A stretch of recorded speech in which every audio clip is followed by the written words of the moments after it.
Imagine waking up one day and realizing everything around you, your experiences, your memories, even your physical universe might be a part of an elaborate simulation. Sound far-fetched? Well, it's not as sci-fi as it sounds. Respected physicians and philosophers are even beginning to explore this possibility that we might be living in a simulated world. Now, for the longest time, people thought that this was a joke, this idea of living in a simulation. But prominent people are now taking this very seriously. Elon Musk even claimed that there might be a strong chance that we're living in a simulation.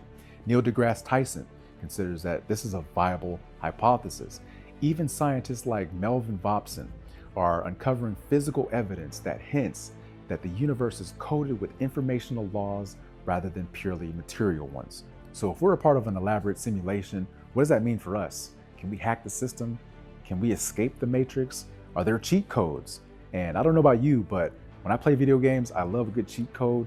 I mean, infinite money glitch, we have the unlimited ammo, the cool sword, the cool skin, but why would you want to have those things? Well, because it's a game, and why not? It's a game, so have some fun with it. So today we're going to explore the law of attraction, Neville Goddard's teachings, and the concept of escaping the traps of the matrix, all intersecting to help you control your reality, because we are in fact living in a matrix. Now, the matrix is all around us. It's even written in the Bible. For example, Exodus 34, verse 19, it says, "All that openeth the matrix is mine."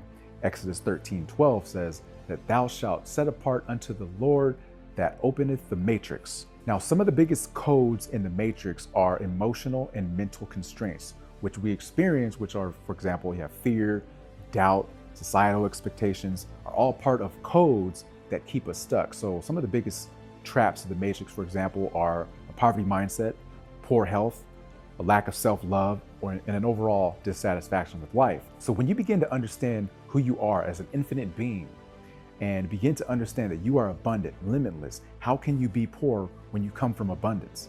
How can you have a lack of compassion when compassion is buried deep within you? At some point, we forgot who we are. We gave into the traps of the matrix and began to live in the fear of that thing instead of the love of it. Now, I don't think that we live in a physical simulation where our bodies are off somewhere and machines are just siphoning our energy, but I believe that we are living more in a spiritual matrix where we are infinite souls having a human experience. So our thoughts and our beliefs do shape our perception of ourselves, and the love or the hate of that thing reflects back to us. So if you look in the mirror and you say, "I'm not good enough," that's going to create a vibration, a feeling within yourself, and you're going to be compelled to take a certain action, and that action creates a certain result.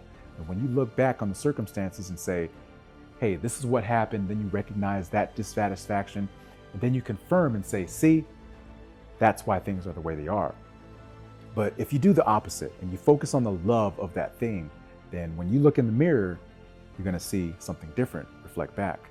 So by aligning your focus and your energy with your desires, you are essentially reprogramming the simulation to reflect back the love or the hate of that thing that you concentrate on. And that will essentially reflect back what you give the world. And so in a simulated universe, this takes on a literal meaning where you visualize your success. That can influence the code of your existence, and then it's going to reflect back to you.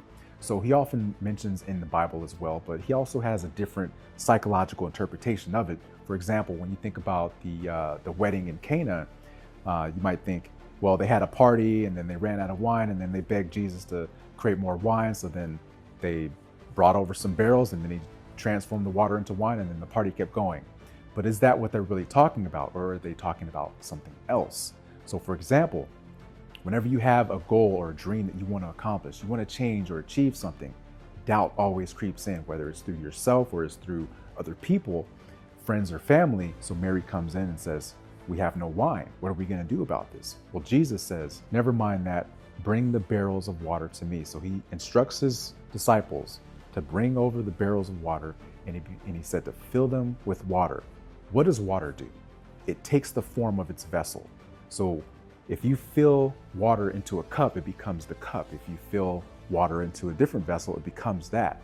So you fill your mind with the things that you like to change or achieve, and eventually it will become wine, or the manifestation of your desires. Now, another example is Paul when he says, "Be ye transformed by the renewing of your mind." It also says it in Mark 11:24, where it says, "Therefore I say unto you, whatever things ye desire When ye pray, believe that ye have received them, and ye shall have them.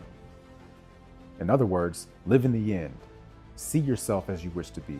Visualize your success as if it's already happening right now. Feel the feelings of what it's going to be like when you achieve that goal, and you will experience the result of what you visualized. Now, the best time to visualize your success, to live in the end through your imagination, is before sleep. Now, you can do this 5 minutes before you go to sleep. You can just visualize yourself, live in the end, feel the feelings, create a mental movie of the sounds, the smells, everything that you would feel as if you're immersed into this scene, and then drift off to sleep. Now, you can do this throughout the day as well, because the matrix is designed to take you off course. However, it's also here to teach you something as well.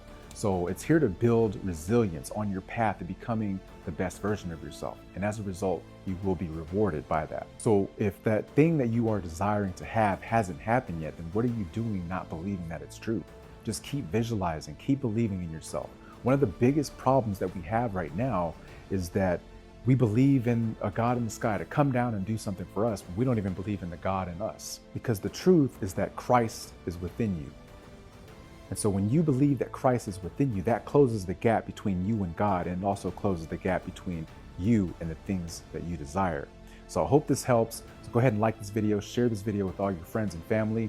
And if you want to learn more about how to reprogram your subconscious mind, I created a video right here, and also wrote a best-selling book called How to Visualize Like a World Champion. Link is in the description. I'll talk to you next time.